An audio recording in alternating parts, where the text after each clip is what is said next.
Olá, seja bem-vindo à União Brasil, segunda-feira, 21 de julho. Confira agora os principais destaques da edição de hoje.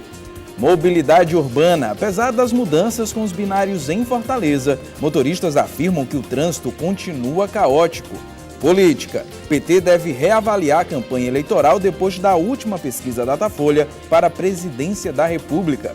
Economia. Banco Central diminuiu a previsão para o PIB do país este ano. Saúde. Farmácias no Brasil poderão funcionar com parte das atribuições de um posto de saúde, segundo o projeto de lei. E você vai ver ainda, corrida a pé na carreira animou ruas da capital cearense.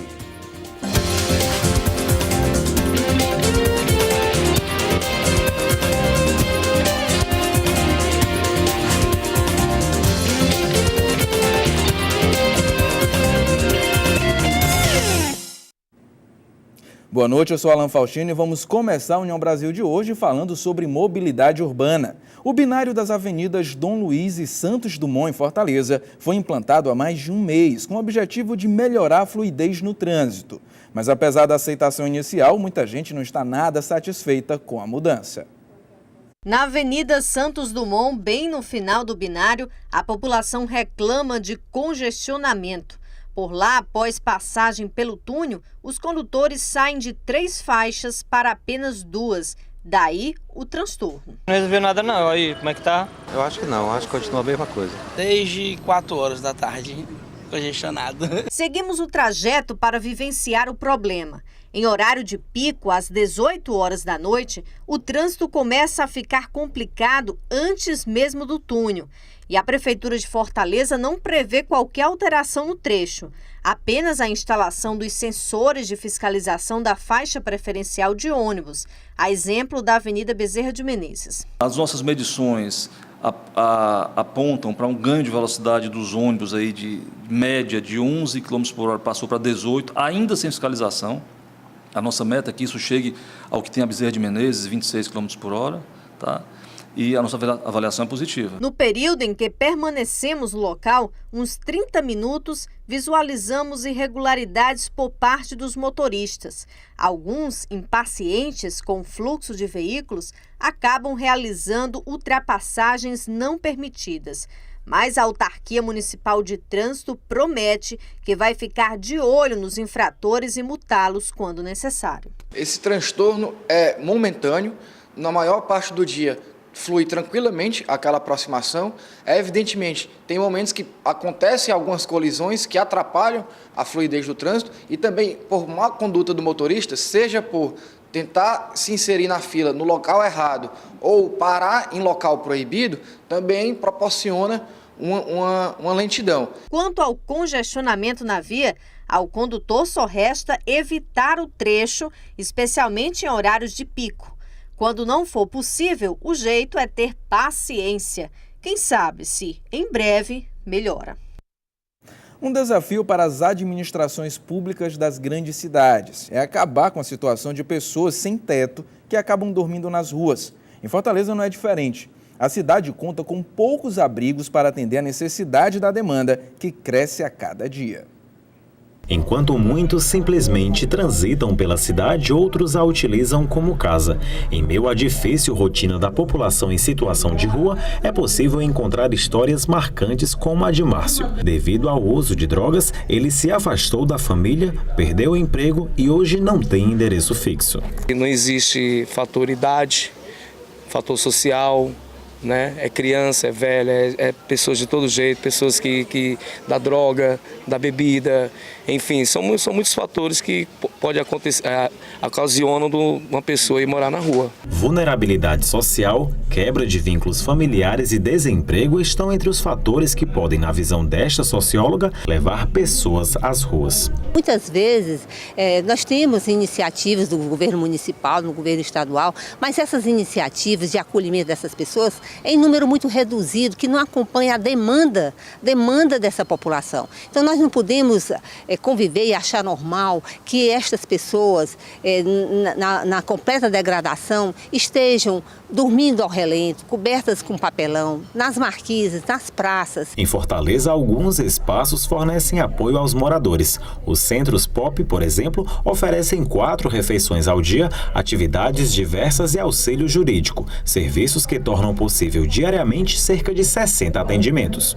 Aqui é um grande equipamento para a população de rua. Aqui a população de rua pode chegar, fazer sua higiene pessoal, tomar um banho, lavar uma roupa, tem fornecimento de 4 alimentações diárias.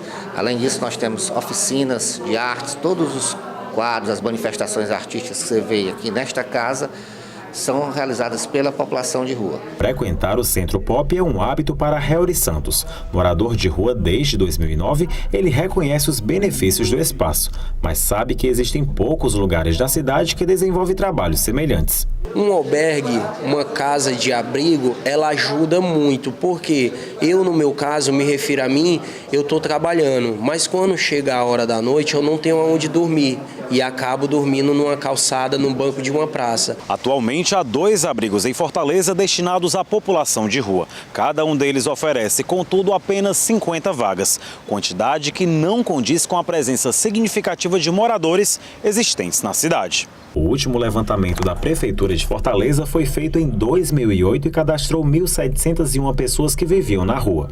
Hoje, a Secretaria de Desenvolvimento Social e Combate à Fome estima que há 4.500 indivíduos nessa condição. Pactuamos com o MDS mais 650 vagas de abrigamento para a Fortaleza e vamos fazer, já estamos elaborando o edital de uma chamada pública para convocar a rede socioassistencial privada que lida com a população de rua para nos ajudar nesse sentido.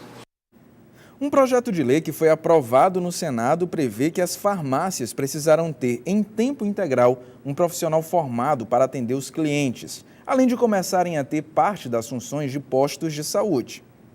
Ao chegar em uma farmácia, é comum termos dúvidas sobre esse e aquele medicamento, mas nem sempre há um profissional farmacêutico para responder aos clientes. Se nós levarmos em conta a legislação ainda em vigor, que é de 1973, é preciso sim um profissional farmacêutico, seu responsável técnico, e a presença dele também é necessária durante todo o horário de funcionamento. Em Fortaleza, nós já temos quase que uma plenitude da assistência farmacêutica. No interior do estado, precisa se avançar. Um projeto de lei prevê que as farmácias serão obrigadas a manter, enquanto estiverem funcionando, um profissional formado para atender aos clientes. Além disso, o local terá que servir de ponto de apoio à saúde. Essa lei ela veio reforçar esse ponto e também tornar o estabelecimento farmacêutico, ou seja, a farmácia e a drogaria, um estabelecimento de saúde, em que ele possa prestar serviços diferenciados de saúde, inclusive em parceria com o serviço público, como campanhas de vacinação e dentro do próprio estabelecimento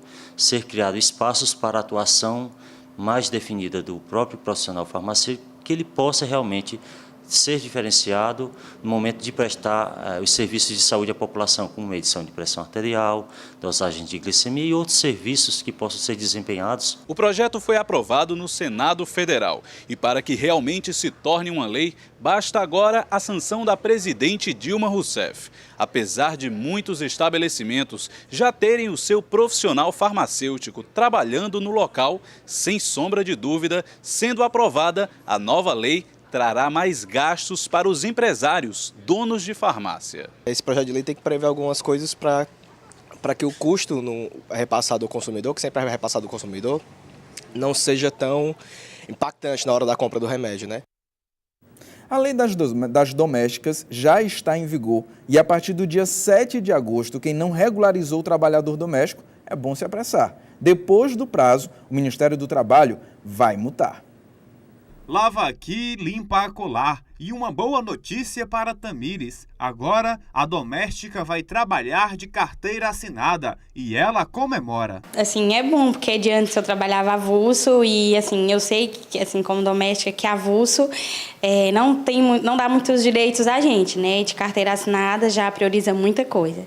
A medida já está valendo. O empregador vai ter que registrar na carteira de trabalho informações como data de admissão e remuneração do empregado. O prazo para regularizar é até o dia 7 de agosto. É o que determina a nova PEC das domésticas. Que a partir do dia 7 agora, de agosto, começam a ser aplicadas multas pelo descumprimento do trabalho doméstico, né? A lei que existia até então não estabelecia penalidades e veio essa nova lei para dizer que se você descumprir a lei do doméstico, você está sujeito a multas similares a que são aplicadas na consolidação da lei do trabalho. Aprovada pelo Senado em julho do ano passado, a nova lei das domésticas ainda aguarda votação na Câmara Federal para ser regulamentada. Quem não seguir as novas determinações poderá ser multado com penalidade no valor inicial de R$ 294.